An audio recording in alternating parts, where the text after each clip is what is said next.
Hallo en baie welkom. Vandag duik ons 'n bietjie in Suid-Afrika se erfenis in. Ons gaan so 'n reis onderneem om te sien hoe die stories, die plekke en selfs die voorwerpe uit ons verlede, wel, hoe dit ons maak wie ons vandag is. So, ek wil jou vra, dink 'n bietjie daaroor, watter stories uit die verlede het jou nou eintlik gevorm? Want sien, erfenis is nie net iets wat jy in 'n museum gaan kry nie, glad nie. Dis 'n lewendige deel van wie ons is, iets wat ons elke liewe dag saam met ons dra. So, wat is erfenis nou eintlik? Wel, op sy eenvoudigste is dit maar net dit wat van geslag tot geslag oorgedra word. Die goed wat vandag nog vir ons spesiaal is.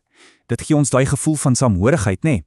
Dis soos 'n anker in hierdie vinnige wêreld waarin ons leef. Nou, hier's iets wat nogal interessant is. Erfenis het eintlik twee kante. Jy kry die tasbare erfenis, dis die dinge wat ons letterlik kan sien en aanraak. Dink aan 'n ou gebou of 'n kunswerk. En dan, aan die ander kant, is daar die ontasbare erfenis. En dis die goed wat ons nie kan vasvat nie. Dis die stories, die liedjies, die tradisies wat in ons harte en in ons koppe leef. Goed, kom ons spring weg. Ons reis begin hier in Gauteng en is nogal gepas, want die naam self beteken plek van goud in Sesotho.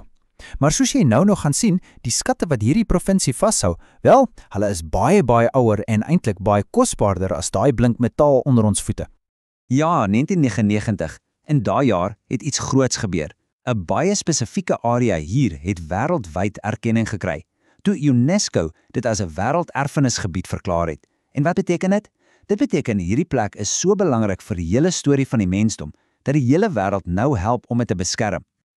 Maar hier is nou die ding, terwyl ons diep in die aarde grawe vir een tipe skat, kom ons op 'n heeltemal ander een af.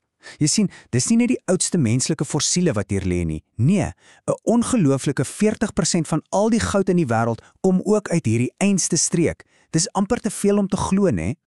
En dit, presies dit, is hoekom ons die plek die wieg van die mensdom noem. Dis 'n absolute skatkis van hominid fossiele. Dink daaraan, mevrou Plas, daai bekende skedel, of Littlefoot, 'n amper volledige skelet wat geheime van miljoene jare terug verklap. Elke liewe ontdekking wat hier gemaak word, skryf 'n heeltemal nuwe hoofstuk in die verhaal van die mens. Goed, so van 'n plek wat ons almal se gesamentlike verlede vashou, reis ons nou noord. Ons gaan Limpopo toe, waar die erfenis van 'n hele koninkryk vasgevang is, in een klein goue voorwerpie. Kom ons gaan 'n bietjie terug in tyd. Lank voor die Europeërs hier aangekom het, was daar 'n ongelooflike gesofistikeerde koninkryk hier langs die Limpopo rivier. Ons praat van die jare tussen 1220 en 1300. In daai tyd was Mapungubwe die absolute middelpunt van 'n magtige en ryk beskawing hier in Suider-Afrika. En toe argeoloë eeue later hier begin grawe, man, hulle kon hulle oë nie glo nie. Hulle het die fynste goue voorwerpe ontdek, pragtige ivoor en selfs glaskrale wat heeltemal van Indië afgekom het. Kan jy dit glo? Dit wys ons hier was 'n florerende handelsentrum wat met die res van die wêreld verbind was. Maar tussen al hierdie ongelooflike skatte was daar een ding wat net uitgestaan het. Die goue renoster. Dis eintlik gemaak van hout en dan so fyn met bladgoud bedek. En hierdie klein voorwerpie het die simbool geword van Mapungubwe se mag, sy rykdom, sy hele bestaan. So, erfenis is nie net goed wat ons uit die grond opgrawe nie, né?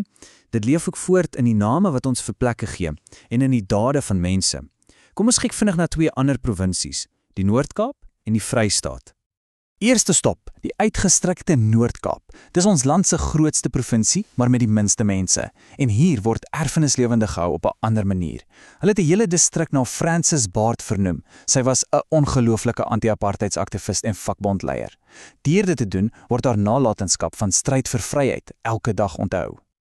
Van daar af spring ons oor na die Vrystaat. Nou, hierdie provinsie het 'n bynaam wat jou eintlik alles vertel wat jy moet weet.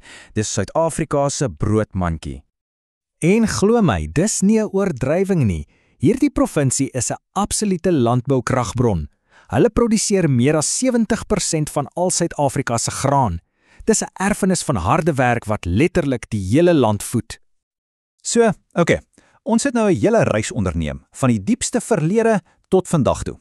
So, wat het ons nou eintlik geleer? Kom ons sit die stukke van die legkaart by mekaar en kyk wat erfenis nou regtig beteken. Wel, ons het gesien erfenis kom in allerlei vorms en groottes. Dis in die plekke wat ons diepste geskiedenis bewaar, soos die wieg van die mensdom. Dis in die voorwerpe wat mag en rykdom wys, soos daai goue renoster. Dis in die mense wat ons onthou en eer, mense soos Francis Baard, en is selfs in die name wat ons vir dinge gee, om ons kultuur te onthou.